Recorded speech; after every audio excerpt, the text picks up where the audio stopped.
So guys, ito pa rin yung loob ng river. Ang haba ng mga video guys, panoorin nyo na lang yung original video para hindi kayo maboring. So yan yung mga formation pa rin ng rocks. So napakatagal na to bago nabuo. Mga 100 years, 1,000 years, hindi ko alam. Basta yun yung sabi sa audio device.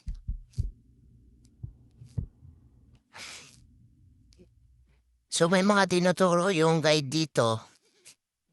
Yung mga semblance, yung mga nakita nila. O yan, mahirap daw gawin yan. Tagal daw nangyari yan, parang baliktad na tae. Ay, excuse me guys, pero yun talaga yung pagkasabi ng guide. Ito, parang jellyfish. Parang jellyfish na mushroom.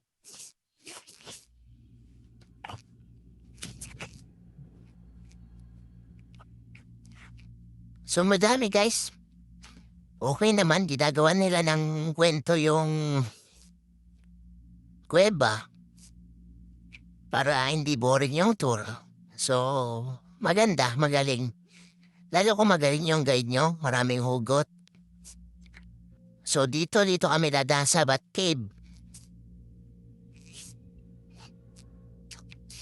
Di ba mapanghi guys, maamoy nyo mapanghi. So kasama daw sa package yan. So yung nakikita nyo mga parang tumagas na yan yung mga dumi ng paniki. So pag dumudumi pala yung paniki, idinidikit nila dyan. Tapos pag madami na, titigas yan. Diyan sila kumakapit. So, ganun pala yung paniki guys pag nagigipit sa tae kumakapit. So yan guys, dahil paniki oh. Magkakaiba din yung species ng paniki dito. May maliit, may mas malaki.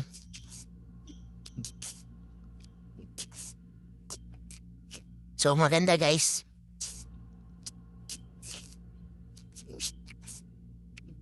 Sa malinaw yung tubig guys, makita mo rin kung may isda. So sa part na to, malapit na kami sa labasan. Kung saan ka pumasok, doon ka rin yung lalabas. So may turning point lang doon sa dulo. After more than 1 kilometer. So iikot na kayo.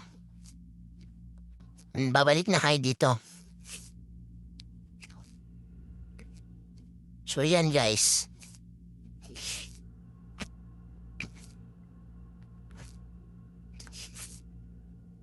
So sabi nga, kahit napakadilim ay nabubuhay pa rin dito.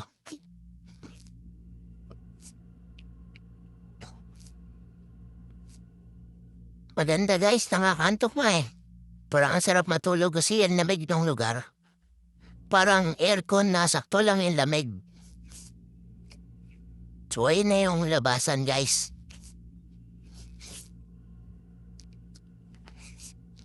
Maganda guys, ulit naman yung paghihintay kasi 7 wonders of the world nga eh. So mga isda guys oh. Parang mini sardines run lang. So guys, kung kaya niyong pumunta kayo.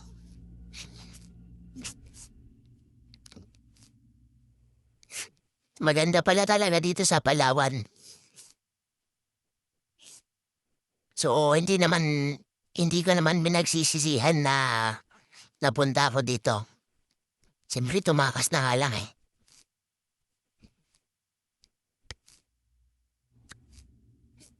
Maganda guys.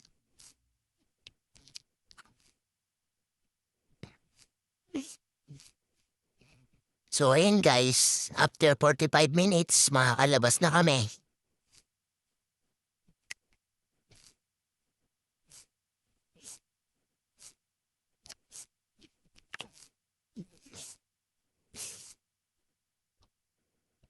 So nakalabas kami ng safe guys, walang naiwan.